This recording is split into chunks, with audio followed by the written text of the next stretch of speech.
4 కోట్ల తెలంగాణ ప్రజలకు 76వ గణతంత్ర దినోత్సవ శుభాకాంక్షలు.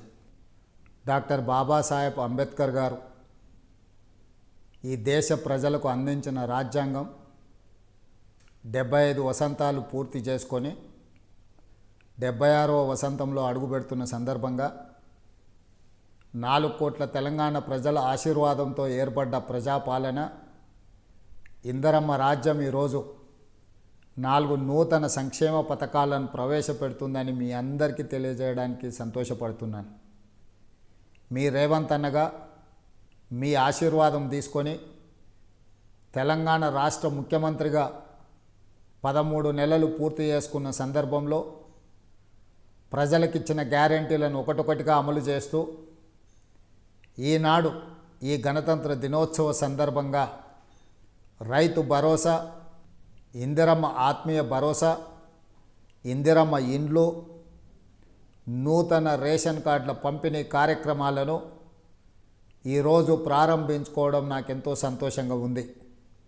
4 కోట్ల తెలంగాణ ప్రజల యొక్క సంక్షేమం కోసం ప్రజాపాలనలో నిరంతరం శ్రమిస్తూ ప్రజలతో మమేకమవుతూ ప్రజా పరిపాలన అందిస్తూ రైతు భరోసా, నిరుద్యోగ సమస్య పరిష్కారము, అదేవిధంగా వరికి బోనసు, ఇలాంటి ఎన్నో కార్యక్రమాలను ఈరోజు మనం అమలు చేసుకోవడమే కాకుండా మహిళలకు ఆర్టీసీలో ఉచిత బస్సు ప్రయాణము, 200 యూనిట్ల ఉచిత కరెంటు, 500 రూపాయల సిలిండర్ని ఈరోజు ఆడబిడ్డలకు అందజేస్తూ ఈ ప్రజాపాలనలో ప్రజల ఆకాంక్షలు నెరవేర్చడానికి నిరంతరం ప్రయత్నం చేస్తున్నాము. ఈరోజు రాష్ట్రాన్ని చుట్టుముట్టిన సమస్యలను ఒకటొకటిగా పరిష్కరిస్తూ ఇచ్చిన గ్యారెంటీలను అమలు చేస్తూ ముందుకు వెళ్తున్నాము.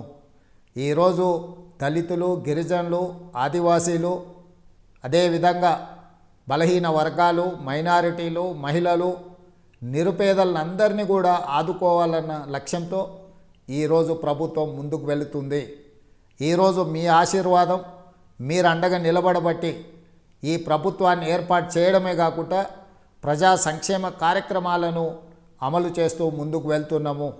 ఈరోజు ముఖ్యంగా ఎంతోమంది పేదలు సంవత్సరాల కొద్ది నూతన రేషన్ కార్డుల కోసం ఎదురు చూడడము, అదేవిధంగా రైతు కూలీలు మాకు భరోసా ఉండడం ద్వారా మేము కొంత ఆర్థిక ప్రయోజనం పొందాలి అని మా దృష్టికి తీసుకురావడంతో ఈరోజు ఇందిరమ్మ ఆత్మీయ భరోసా నూతన కార్యక్రమాన్ని కూడా మనం ఏర్పాటు చేసుకోవడం జరిగింది.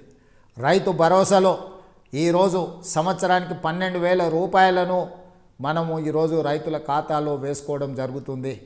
ఆనాడు ఆకాశమే హద్దుగా 2004 నుంచి 2014 వరకు ఇందిరమ్మ రాజ్యంలో ఇందిరమ్మ ఇండ్లు మనం ఇచ్చుకోవడం జరిగింది. మళ్ళీ 10 సంవత్సరాల తర్వాత ఈరోజు పేదల కళ్ళల్లో వెలుగు చూడడానికి, పేదలను ఒక ఇంటి వాళ్ళను చేయడానికి ఇందిరమ్మ ఇండ్ల కార్యక్రమాలను కూడా ఈరోజు మనం తీసుకోవడం జరిగింది. ఇవన్నీ కూడా తెలంగాణ రాష్ట్రంలో ఉన్న పేదలను, నిరుపేదలను, దళితులను, గిరిజనులను, ఆదివాసీలను, బలహీన వర్గాలను, మైనారిటీలను, మహిళలను సంక్షేమ పదం వైపు నడిపించడమే కాకుండా మొదటి సంవత్సరంలోనే 55,143 ప్రభుత్వ ఉద్యోగాలను ఇవ్వడం ద్వారా తెలంగాణలో ఉన్న లక్షలాది నిరుద్యోగ యువకులకు ఈరోజు ఒక ఆనందాన్ని అందించడం జరిగింది. ఈరోజు విద్యార్థులు, నిరుద్యోగ యువకులు, ఉద్యమకారులను ఆదుకోవడమే కాకుండా తెలంగాణ రాష్ట్రానికి ఒక రాష్ట్ర గీతాన్ని, అదేవిధంగా తెలంగాణ ప్రజలకు ఒక తెలంగాణ తల్లిని ఈరోజు మనం అందించుకున్నాము. ఇంత మంచి కార్యక్రమాలను ముందుకు తీసుకువెళ్తూ మీరు అండగా నిలబడ్డందుకు మీకు అందరికీ మనస్ఫూర్తిగా ధన్యవాదాలు తెలియజేస్తున్నాను.